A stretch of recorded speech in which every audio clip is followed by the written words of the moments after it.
একসময় যারা বাংলা, বিহার, ওড়িশা শাসন করেছিলেন তাদের বংশধরদের 200 জনের বেশি ভোটারের নাম বাদ দিল নির্বাচন কমিশন। মুর্শিদাবাদের ছোটে নবাব ও তার বংশধরদের নাম বাদ পড়েছে। তিনি মির্জাফরের বংশধর। এছাড়াও নবাব পরিবারের বহু সদস্যের নাম বাদ দিয়েছে নির্বাচন কমিশন। মুর্শিদাবাদের নবাব পরিবার আর ভারতীয় নাগরিক থাকবে কিনা তা নিয়ে প্রশ্নচিহ্ন দেখা দিয়েছে। এবার নবাব পরিবারের 286 জনের নাম বাদ পড়েছে বিচারাধীন থাকার পর। 850 জনের মধ্যে লালবাগের 121 নম্বর বুথে বাদ পড়েছে 286 জনের নাম।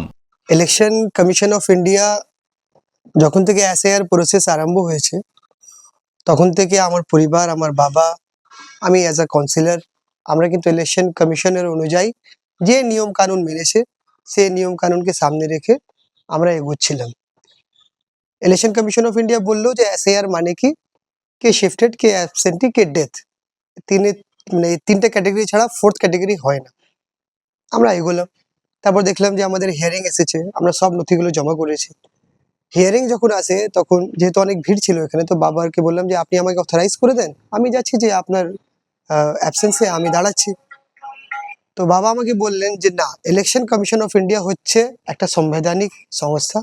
উনি যখন আমাকে ডেকেছেন, ওনার প্রতিনিধিতে আমাকে ডেকেছেন, যতই লাইন হোক আমি সাধারণ মানুষের মধ্যে ওখানে দাঁড়াবো। বাবা গিয়েছেন, নথিগুলো দিয়েছেন। আমরা 100% শিওর ছিলাম যে যা নথি আমরা দিয়েছি আমরা 100% আমাদের ভোটটা আসবে। অদ্ভুতভাবে দুদিন আগে রাত্রে যখন লিস্ট আপলোড হচ্ছে, দেখছি আমার পরিবারের 100+ যারা এই নবাব পরিবারের যারা এখানে বাসি, যারা আমরা এই এলাকায় থাকি, 100+ ভোট আমার এখান থেকে কেটে গেছে। নট অনলি দিস, আমার 121 নম্বর বুথ থেকে, যেখানে প্রায় 850-900 সামথিং ভোটার আছে, সেখান থেকে একটা বুথ থেকে 286 জনের নাম কাটা হয়েছে। কি কারণে আমরা আজ পর্যন্ত জানতে পারছি না কি কারণে। যা নথিতে চাওয়া হয়েছে আমরা সেটাই দিয়েছি। অদ্ভুত লাগছে মানে চিন্তা, যে আমরা এমনি নবাব পরিবারে বিলং করি, কিন্তু আমাদের চলাফেরা একদম সাধারণ, কিন্তু যেহেতু একটা ব্লু ব্লাড আছে, সবাই আমাদেরকে নবাব পরিবার হিসাবে চিনে। আমরা তখন থেকে একটা রাত্রে ভাবছি, একটা চিন্তা ভাবনা আসছে যে আমার বাপদাদা এই বাঙ্গাল সহ মুর্শিদাবাদ শহরটা বানালো, আমার বাপদাদা হাজারদুয়ারি বানালো, আমার বাপদাদা ইমামবাড়ি বানালো, কেউ কটরা মস্ক বানিয়েছে, আর আজকে আমাদের সঙ্গে ইলেকশন কমিশন এরকম ব্যবহার করছে। আরে আমরা বাইরে থেকে তো আসিনি। এই শহরবাসীর জন্য সবচেয়ে বড় অবদান হচ্ছে আমার গ্র্যান্ডফাদার স্যার সৈয়দ ওয়াসিফ আলী মির্জা। 1947 উনি তখন সিটিং নবাব মুর্শিদাবাদের, উনি সেকেন্ড নবাব বাহাদুর অফ মুর্শিদাবাদ এবং সিটিং নবাব বাহাদুর অফ মুর্শিদাবাদ। ওনাকে পাকিস্তানের তরফ থেকে অনেকবার প্রস্তাবিত দিল, আপনি পাকিস্তান চলে আসুন নিজের পরিবারকে নিয়ে, আমরা আপনাকে প্রেসিডেন্ট বানাবো, আমরা আপনাকে এত এখানে জায়গা দেব। উনি বললেন না, আমার বাপদাদা ভারতবর্ষ, আমি ভারতের সঙ্গে থাকবো, আমি জন্ম এখান থেকে নিয়েছি, আমি এখানেই থাকবো।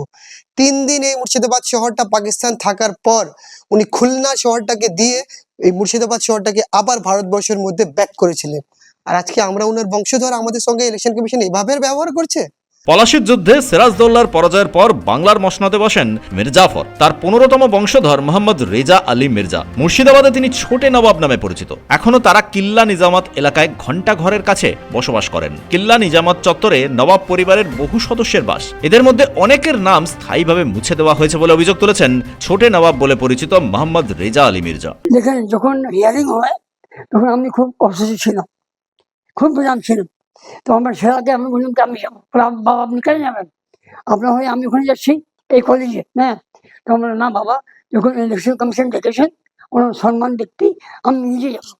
আমি ওখানে গেলাম, গিয়ে আমার ওখানে ছবি হলো, আমার ফর্মে সাইন করলো, পাবলিক ছবি নিল, অফিসার আমাকে সম্মান দিল। হ্যাঁ, আমাকে একটা অফিসার বলে, আরে আপনি কেন এসেছেন? আপনি সবকে দিবেন, আপনি নাম পরিবারের লোক, হ্যাঁ আপনার কেন হিয়ারিং হবে? আমি বললাম কি না ভাই, ল সবার সঙ্গে আছে, আমি লকে মেনে চলি। যখন আমাকে ইলেকশন কমিশন ডেকেছেন ওনার সম্মানের জন্য আমি এখানে এসেছি। আচ্ছা, এখন কি পরিস্থিতি এখনো হয়ে আছে? এখানে যখন আমি ওখান থেকে হিয়ারিং করে চলে আসলাম, তখন আমার ছেলে 10 নম্বরের কাউন্সিলর, ওকে আমি জিজ্ঞাসা করলাম কি বেটা আমার কি হলো? বলে বাবা আমার ঘরে নাম উঠছে না। হ্যাঁ, আশ্চর্য বাবা, আমি অসুস্থ হয়ে আমি সম্মানী ব্যক্তির জন্য আমি ওখানে গেলাম ইলেকশন কমিশনের জন্য। হ্যাঁ, কি আমি যাই ওনাকে সম্মান দিয়ে আমি ওখানে ভোট দিব। আর আমাদের ভোটের অধিকার আছে, আমাদের হেরিটেজ ফ্যামিলি, আমাদের নব পরিবার, আমি তো গঙ্গা থেকে ভেসেছি না। আমাদের বাবাদের এখানে রুল করে গেছে, 18 বছর নামই এখানে করে গেছে। আজকে আমার নবাব বাসুদ্দিন আমার লাস্ট নবাব ছিলেন, উনি এই মশার ডিস্ট্রিক্টে 3 দিন পাকিস্তান ছিল, ইন্ডিয়া করেছেন। আর আমাদের সঙ্গে এরকম করে বিচার হচ্ছে, এটা কি অন্যায় না? আপনি বলেন, কেন আমরা ভোট দেবো না? আর যদি আমি ভোট না দিই, তার মানে আমার কোনো এখানে দেখতে থাকবে না, তখন আমাকে না হয় বাংলাদেশ যেতে হবে, না হয় অন্য জায়গায় যেতে হবে। মির্জাফরের 16তম বংশধর ফাইম আলী মির্জা মুর্শিদাবাদ পুরসভার 10 নম্বর ওয়ার্ডের তৃণমূল কংগ্রেস কাউন্সিলর। এতকাল তারা লালবাগের নব আদর্শ উচ্চ বিদ্যালয়ের 121 নম্বর বুথে ভোট দিয়ে আসছেন। ফাইম বলেন 2002 সালের ভোটার তালিকায় ছোটে নবাবের নামের আগে সৈয়দ ছিল না, পরে সৈয়দ জুড়ে দেওয়া হয়, সেই জন্য তাদের নাম বিচারাধীন রাখা হয়েছিল। এবার তাদের নাম বাদ দেওয়া হলো। নবাব পরিবারের অভিযোগ, বিজেপি দীর্ঘদিন ধরে চেষ্টা করছে নবাব ইতিহাস মুছে দিতে, সেই জন্যই এই চক্রান্ত। ব্যুরো রিপোর্ট, কুবের কলম ডিজিটাল।